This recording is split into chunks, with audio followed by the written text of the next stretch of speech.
এই ঢাকা বিশ্ববিদ্যালয় জুলাই মাসে সবার অভ্যুত্থান হয়েছিল ছাত্রলীগের বিরুদ্ধে। তো নতুন করে ঢাকা বিশ্ববিদ্যালয় অভ্যুত্থান করতে খুব বেশি সময় লাগবে না। আর যদি জাতীয়ভাবে কেউ এই ধরনের সাথে জড়িত থাকে তাদের বিরুদ্ধে আমরা আজকে এখানে সংগ্রাম ঘোষণা করছি। আমরা আপনাদেরকে সাংবাদিক বন্ধুদেরকে আহ্বান করছি, আপনারা জিনিসটা আরো ক্ষতি দেখেন বিস্তর, কোথায় কোথায় এই ধরনের কারচুপির সাথে কে কে জড়িত বা এটা হচ্ছে কিনা আরো কতটুকু হচ্ছে। ধন্যবাদ সবাইকে। জুলাই অভ্যুত্থানে আমাদের শহীদ ভাইরা জীবন দিয়েছে এবং তারপর ছাত্র সংসদ পাচ্ছে শিক্ষার্থীরা। জুলাই অভ্যুত্থানে যে ছাত্ররা ফ্রন্ট লাইনে ছিল তাদের বিশ্ববিদ্যালয়গুলোতে ছাত্র সংসদ হচ্ছে। আজকে ঢাকা বিশ্ববিদ্যালয়ে 11 তারিখ জাহাঙ্গীরনগর বিশ্ববিদ্যালয়ে, কিন্তু আজকে আমরা শুনতে পেয়েছি আমাদের 2100 হলে সেখানে আগে থেকে ব্যালট পূরণ করে রাখা হয়েছে এবং সেখানে একজন কর্মকর্তা চিফ রিটার্নিং অফিসার উনি জড়িত ছিলেন। আবার শুনতে পেয়েছি আমরা শামসুন্নাহর হলের সেখানেও একটা বড় অংশের টিচার ওনারা ঢুকে একটা নিশ্চিত দলের তারা একটা অ্যাম্বিয়েন্স তৈরি করেছে, একজন সাংবাদিক আমাদেরকে নিশ্চিত করেছেন। তো এই যে আশঙ্কার কথা, এই কথা কিন্তু আমরা দীর্ঘদিন ধরে বলে আসছিলাম বিশ্ববিদ্যালয় প্রশাসনকে। আমরা শুনতে পাচ্ছি ইন্টারনালি ইলেকশন ইঞ্জিনিয়ারিং হওয়ার মতো একটা পরিস্থিতি তৈরি হচ্ছে এবং সেটা একটা নির্দিষ্ট পাওয়ার পলিটিক্সের যারা পার্টি আছেন তাদের পক্ষ থেকে। তো এই যে আশঙ্কা, সেই আশঙ্কা আমরা দীর্ঘদিন ধরে করে আসছিলাম। আজকে সেই আশঙ্কা মাঠে দেখা যাচ্ছে, শিক্ষার্থীরা আশঙ্কিত। আমি কার্জনে ছিলাম, সেখানে আমি চেষ্টা করেছিলাম যে কার নামে এটা পূরণ করা হয়েছিল সেখানকার কেউ বলতে চাচ্ছিল না।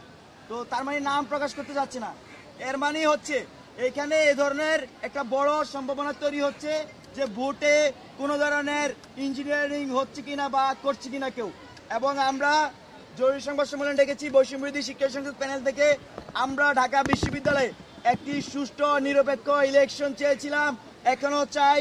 আমরা মনে করি আজকের এই দিনে ঢাকা বিশ্ববিদ্যালয়ের শিক্ষার্থীরা ভোটের মাধ্যমে তাদের যোগ্য নেতৃত্ব খুঁজে নেবেন।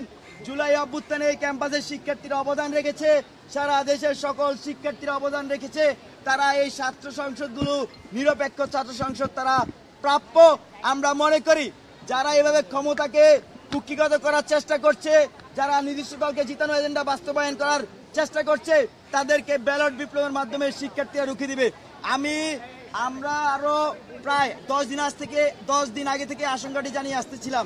আমরা শুনতে পেয়েছি প্রতিটি হলে 300 করে ভোট কনভার্ট করবে নাকি। তাহলে 5600 ভোট যদি কনভার্ট করে তাহলে ওনাদের ভিপি জিতে ফেলতে পারবে।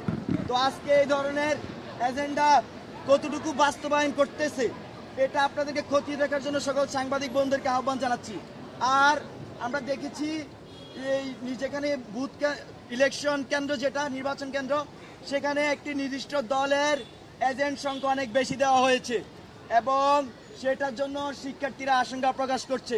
তো সবকিছু মিলিয়ে আমরা এখনো আশা রাখতে চাই এই ইলেকশনে যে ধরনের কলঙ্ক তৈরি হচ্ছে সেটা আপনারা খুঁজে বের করবেন এবং বের করে জাতির সামনে উপস্থাপন করবেন কারা ক্ষমতাকে চুরি করতে চায়।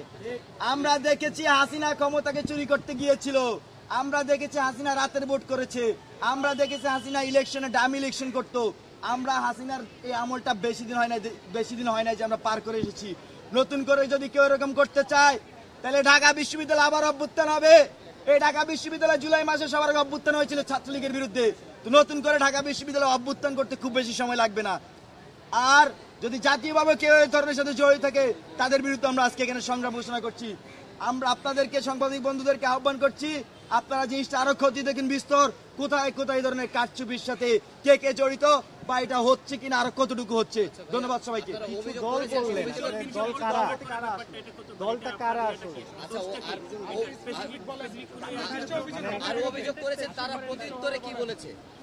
আচ্ছা, আজকে আমি একটু আগে এই প্রাথমিকভাবে আমি চিফ রিটার্নিং কর্মকর্তা যিনি তার সাথে কথা বলেছিলাম।